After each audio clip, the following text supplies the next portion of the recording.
Hello out there, and I've got a quick first look today at a new variation of the Spyderco Dragonfly. And what is in front of you is the Dragonfly Pakkawood. And this is a new exclusive to Knife Center, and KnifeCenter.com has done this in the past with the Delica and the Endura, and I think those were just really smart decisions, great upgrades to classic designs where they were made a little bit classier and just better materials in terms of upgrading the VG10 to Hap40 and a Sus410, and then also getting this Pakkawood scale instead of the FRN. And the Pakkawood is a stabilized wood, so you have durability that like a laminate scale would have, but the attractiveness and appeal that a wood scale would have. So really works out, and on all levels, I think it's an excellent upgrade. Now, for me, the big appeal to this knife was not just in the materials, but in what the substantialness of those materials brings to the knife. And let me explain. So the regular Dragonfly in FRN is just an excellent lightweight, for me, like a backup EDC. This salt version is excellent just because it is so corrosion resistant and it fits really good into like a bathing suit pocket. So you can bring it to the beach and, you know, extremely lightweight and just have a knife on you for any small tasks that you might come across. But I never really chose to EDC it all that often because it just is too light.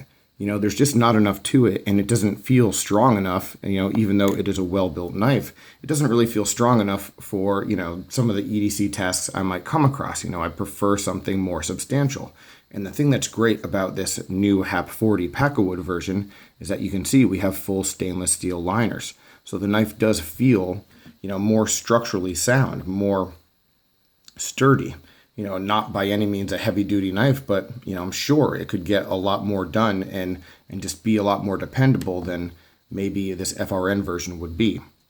And so today what I want to do is just take a quick look at some of those other differences, talk about the Pakkawood itself, and then sort of bring up who this knife is going to be for. So taking a look at it, you know, let's just look at the inside of the knife, the two of them versus each other. You can see the FRN version here. You know, it doesn't have any kind of liners at all. You can see just, even though the thickness of the knife overall is pretty much the same, just the density of it and the substance, it's all there when it comes to the Pakkawood. One thing that's really neat is, and you can probably see in there, all that milling on the liners. Usually you get these like little circles inside, but here it's just one long oval on each side. So really still trying to keep the weight down. Talking about the weight, let's bring out the scale real quick and do a quick comparison.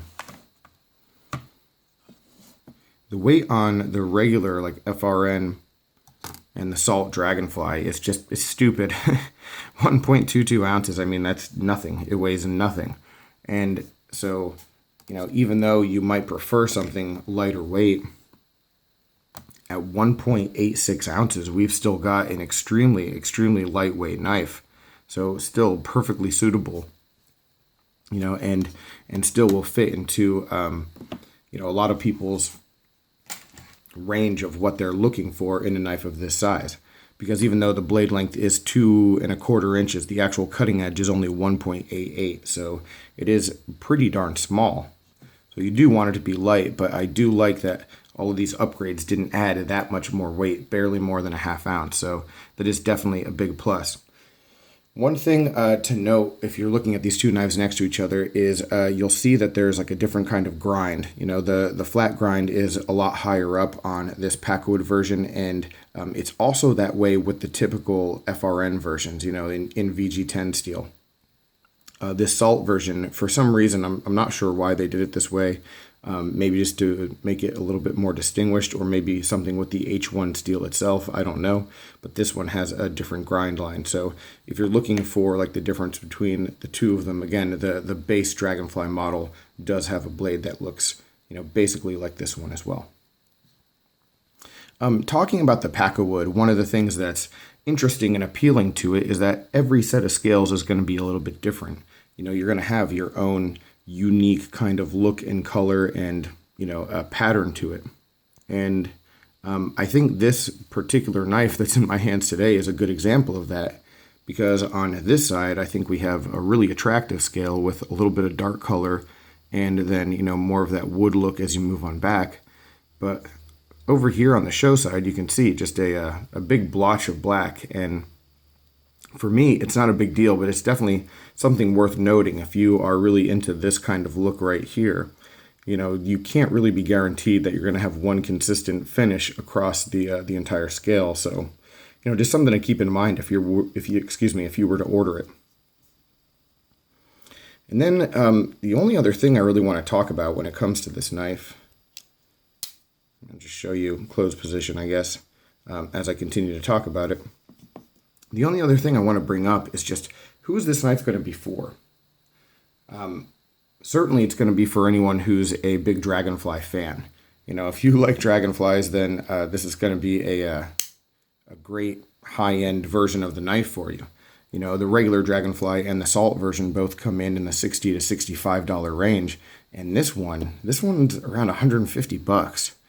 And so the question that I'm asking myself is, again, who is this knife for, and how do you sell this to someone who's used to this version, which is a perfectly fine and suitable knife for most purposes? Why spend the extra $90 on the upgrade? Is it worth that? And it just leads me to think that this knife, more than anything, is supposed to be used as just a high-end gents carry or a collectible.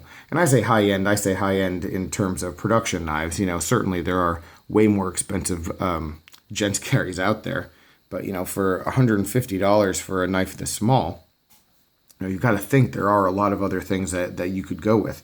The first thing that comes to mind is the Chaparral Raffir Noble, and certainly this is a much larger knife, still a small knife and a great gents piece, but this knife is $30, $35 cheaper.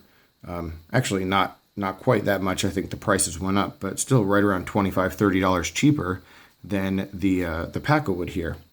So I think in order to really be going after this knife, you've got to have some kind of connection to the Dragonfly model itself.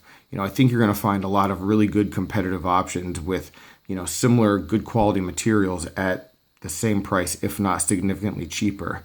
So if you're a Dragonfly guy and you're in the mood for a nice gents version of it, then this is definitely the one for you. But otherwise, I'm not 100% sure who to suggest go get this knife. So let me know down below. Are you one of those people? Is this something that really appeals to you, and do you think the price point is reasonable?